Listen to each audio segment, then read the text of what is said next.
Bom dia, boa tarde, boa noite a todos. Eu me chamo Cléderson Cruz, sou estudante do curso de Análise e Desenvolvimento de Sistemas pela Faculdade de Tecnologia, em específico lá da Zona Leste do estado de São Paulo. E venho trazer nesse vídeo uma apresentação breve sobre a máquina virtual Java, criando um pouquinho paralelo entre o processo de interpretação e compilação com demonstração de código. Este material eu elaborei para a disciplina de Programação Orientada a Objetos.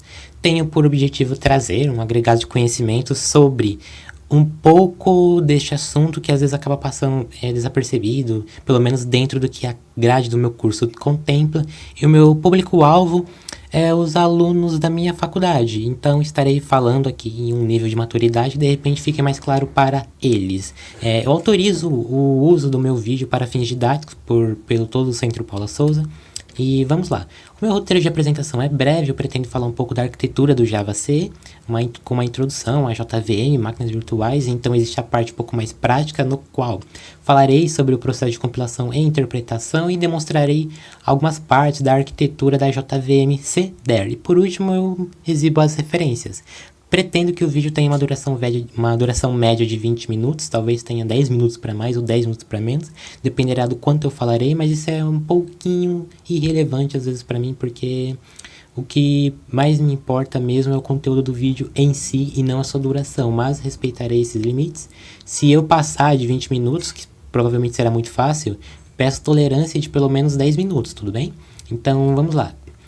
A arquitetura do Java CE, ou seja, da edição padrão do Java, que esse SE vem de Standard Edition, se subdivide aí nessas categorias e eu posso apresentá-las da seguinte maneira. Você tem a API do Java CE, que inclui tudo aquilo que as aplicações Java vão utilizar para poderem serem executadas. Você também tem o JRE, que significa Java Runtime Environment, que é o ambiente de execução Java que traz o quê? A máquina virtual Java para executar as aplicações, mais aquela API. E também existe o JDK, que já é voltado para desenvolvedores, que significa Java Development Kit, que significa Kit de Desenvolvimento Java. Ele traz o JRE, por padrão, mas também traz ferramentas para poder compilar e gerar a documentação dos seus programas em Java. E também existe a linguagem de programação Java que compõe aí, sem ela, né, nada disso estaria aqui. E é isto. Nosso objeto de estudos é a máquina virtual Java, então falaremos um pouquinho dela. Começar por uma pergunta: o que é uma máquina virtual? Ou melhor, o que é uma máquina virtual Java? Bem, uma máquina virtual Java, essa definição você encontra no site da Oracle, é uma abstração, a máquina virtual Java é uma abstração de uma máquina computacional. Como uma máquina real, ela tem o seu próprio conjunto de instruções e vários manipuladores de área de memória em tempo de execução, ou seja, isso ficará um pouco mais claro quando eu exibir pelo menos a parte da arquitetura da máquina virtual Java. Você tem um intermediador, isso que é uma máquina virtual Java, é um intermediador porque ela tem lá o seu próprio conjunto de instruções, suas áreas de memórias para poder executar as aplicações em Java e facilitar a vida do programador. Por quê? Percebam aqui, né, que você tem as aplicações que são feitas em Java conversando com uma máquina virtual e a máquina virtual conversa com um sistema operacional. Você não precisa criar uma aplicação Java para várias plataformas, né, vários sistemas operacionais. Você tem lá a JVM intermediando.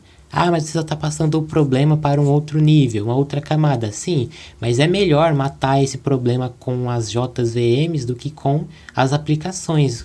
Aqui complica por programador, aqui complica para os desenvolvedores das máquinas virtuais. Ou seja, uma máquina virtual, ela é um equivalente emulado de um sistema computacional que vai rodar em cima de um outro sistema também de computador.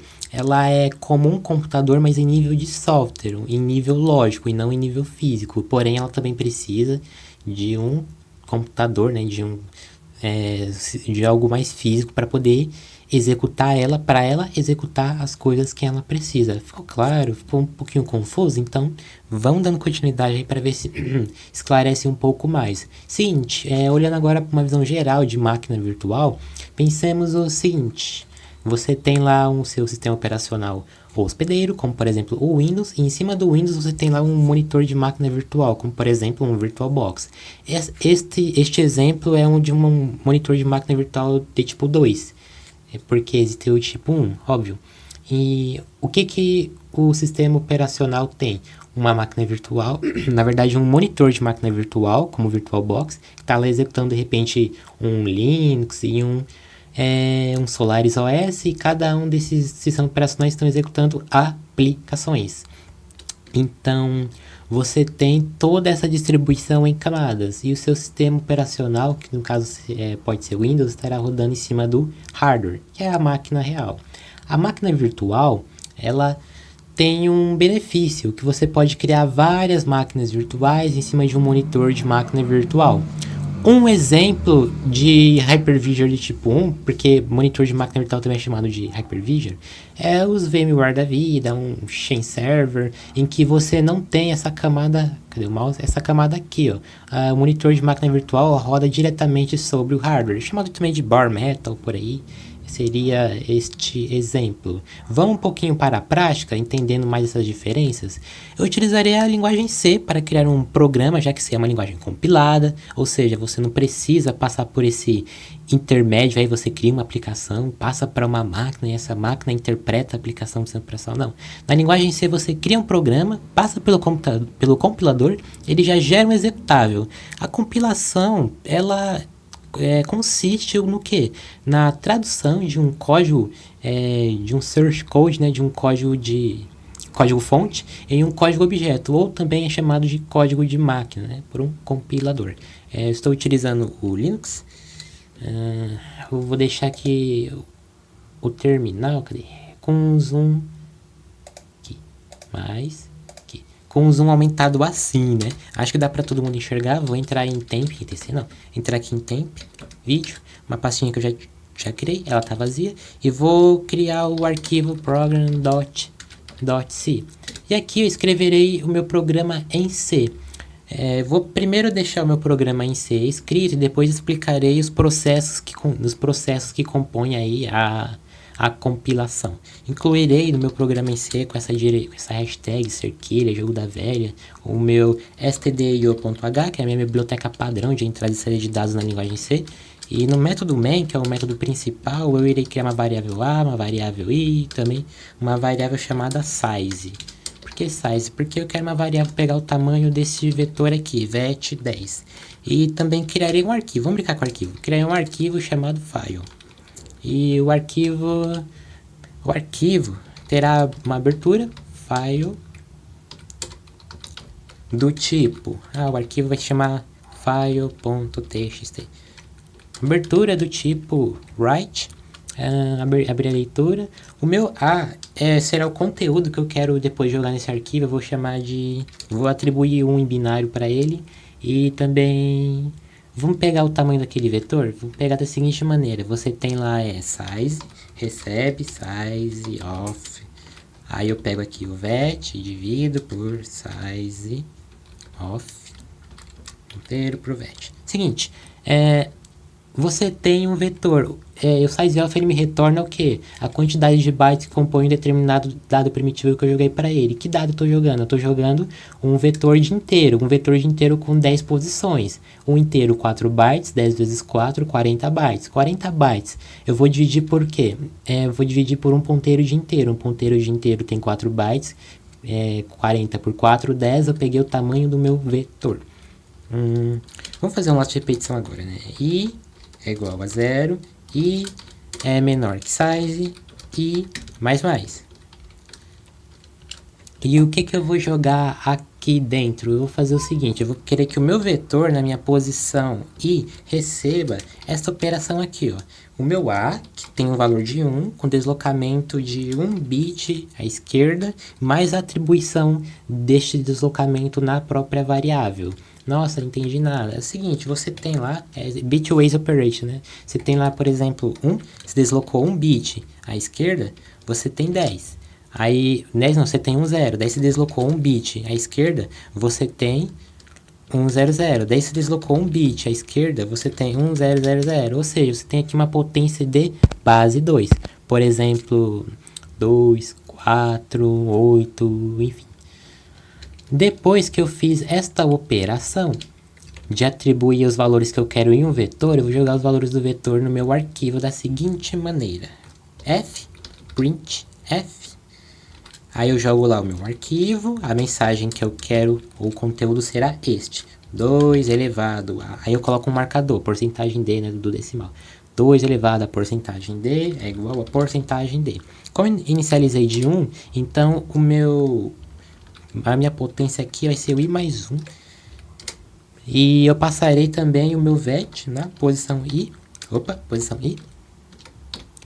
Tudo isso será armazenado no meu arquivo. Vai ficar uma linha inteira, agora vai ficar em várias linhas. Eu dou uma mensagem de êxito, né? Se eu conseguir escrever, então print F êxito, quebra de linha, fecho a leitura. Eu abri o arquivo, não posso esquecer de fechar a leitura. E encerro aqui a minha aplicação. Bem, tá aqui o meu programinha pequeno. Vamos ver agora os processos que compõem a compilação, desde o meu arquivo fonte até a geração do meu executável. O primeiro passo é o pré-processamento, que consiste na substituição de todos aqueles arquivos do header, esses arquivos aqui, ó, tudo tiver no header, para um arquivo pré-processado. Então o GCC, que é meu compilador, man, GCC, blá blá blá blá blá blá, ok? GCC. Aí eu pego aqui com o argumento "-e" para pré-processar e jogo a saída em um arquivo preprogram.c. Vamos lá no meu pré-program. Tá aqui tudo que estava incluído lá na minha biblioteca padrão de entrada e saída para a biblioteca para a entrada e saída de dados. 0B1. E lá no final, na linha 800 e pouca, tá o programinha que eu escrevi. Isso é o meu arquivo pré-processado. Depois do pré-processamento, existe a compilação, que vai transformar esse meu código pré-processado, que ainda é um código em linguagem C, para um código em linguagem de montagem, que é o assembly. Então, GCC menos, menos S, pré-program. Se der certinho, não der nenhum erro, vai gerar o meu arquivo assembly.s. Ok, ele deu um erro em open, porque eu confundi com Python e não coloquei fopen. Então, vamos lá no meu program. File, aqui é fopen, não é Python não, é fopen. Então, vamos recompilar. Primeiro eu vou regerar este, e agora eu vou gerar novamente. Beleza. Gerei o meu arquivo assembly.c. O meu arquivo .s, né, assembly.s, e tem aqui o meu arquivo do assembly de acordo com a arquitetura do meu computador. Clear lscpu ou o screenfetch, que já traz aqui as informações na telinha do meu computador. Estou utilizando o Arch Linux e que consome incrivelmente menos de 60 megabytes, pelo menos com o uso que eu estou fazendo aqui. E agora, depois que eu transformei o meu código fonte em um código de linguagem de montagem, eu preciso fazer o que? A geração do código objeto. Quem faz isso é o assembler. Então, vamos chamar o nosso assembler. GCC -c. E eu passo quem? O meu assembly com o argumento "-o" para gerar a saída, e vou chamar de object.o.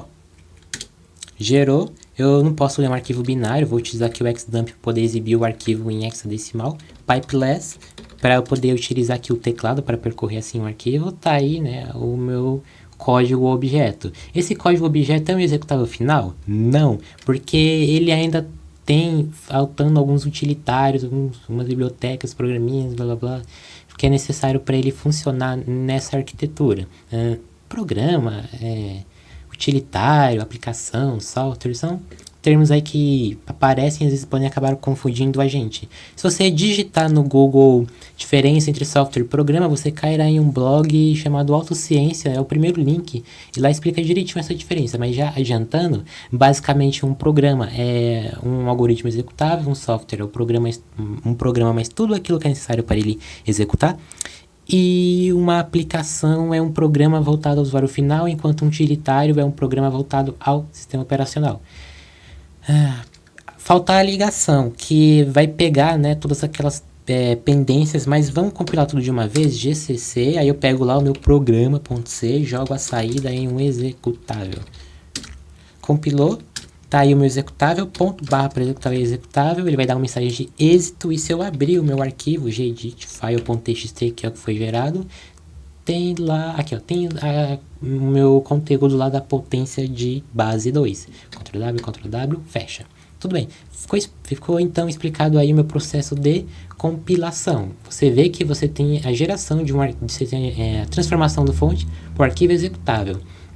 Então vamos falar agora um pouquinho do Java. No Java você não tem essa geração completa, porque o Java é uma linguagem interpretada. Quando você compila um arquivo em Java, passa pelo compilador JavaC, ele gera um arquivo .class. Esse arquivo .class contém instruções para máquina virtual Java.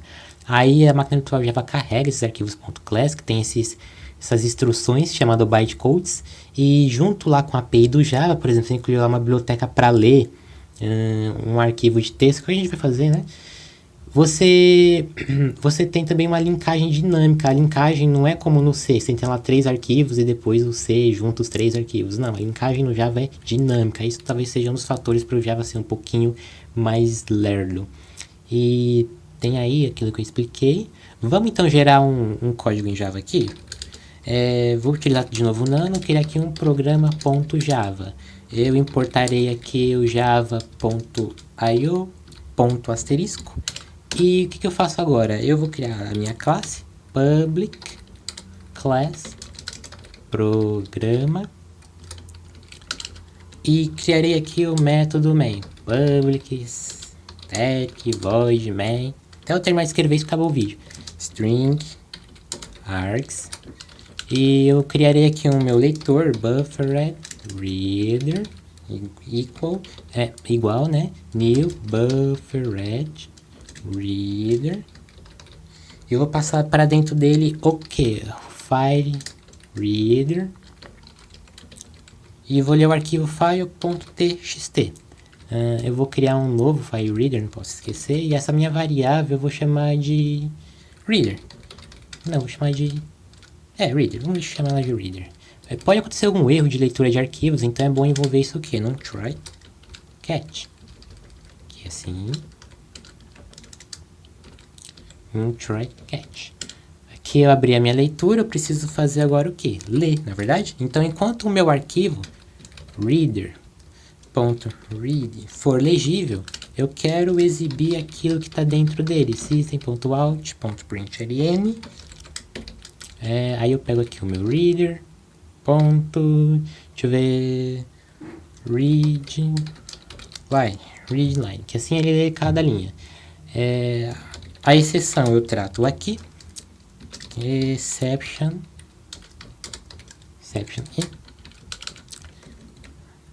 e imprimo depois o que deu de errado.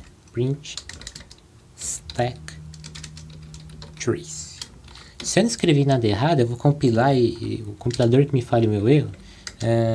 A gente vai ter então um programa que vai ler aquele arquivo e vai exibir o conteúdo na tela. Eu vou gerar aqui o arquivo .class. Vamos tentar. Que ele encontrou um erro. E.print stack trace. Ele vai me gerar lá o meu arquivo.java. Eu, na verdade, vou me gerar o arquivo.class. E eu vou executar, chamando a máquina virtual, o meu programa. O meu programa que vai exibir o que? O conteúdo daquele arquivo. Ok. O que aconteceu? O que aconteceu foi o seguinte. Os meus arquivos .class, vou pegar o mouse, eles foram carregados lá para a memória RAM. Esse foram por um subsistema da máquina virtual chamada carregador de classe, ou enfim, Class Loader Subsystem, e nisso ele faz lá a verificação dos bytecodes, está tudo correto, se tá, ele faz a inicialização, como por exemplo, int i é igual a 0, object blá blá blá igual a null, depois ele passa isso para a área de dados em tempo de execução, você tem a memória heap, a stack lá para as threads e os contadores de programa, além dos métodos nativos da linguagem. E depois, um mecanismo precisa interpretar, o interpretador é que ele tanto interpreta quanto executa o quê? Aquilo que foi carregado.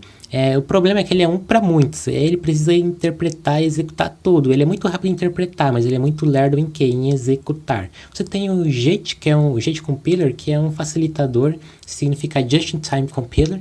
Ele vai pegar, por exemplo, você escreveu lá uma chamada 20 vezes para uma função.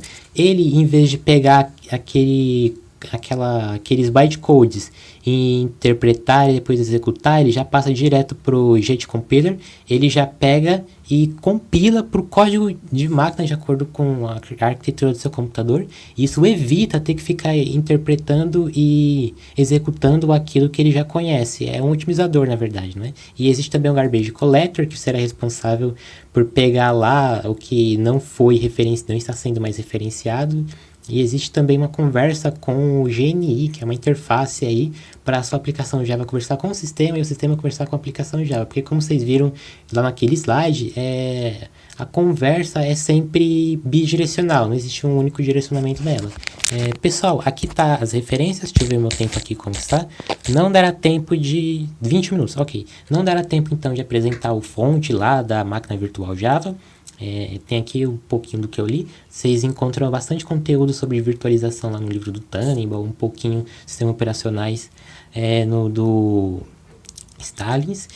Deem uma olhada também nesses links aqui, onde falam, estão em inglês, mas não tem problema não. Deem uma olhada lá, que tem um conteúdo super interessante, de acordo com o que foi estudado e apresentado aqui. Obrigado a todos!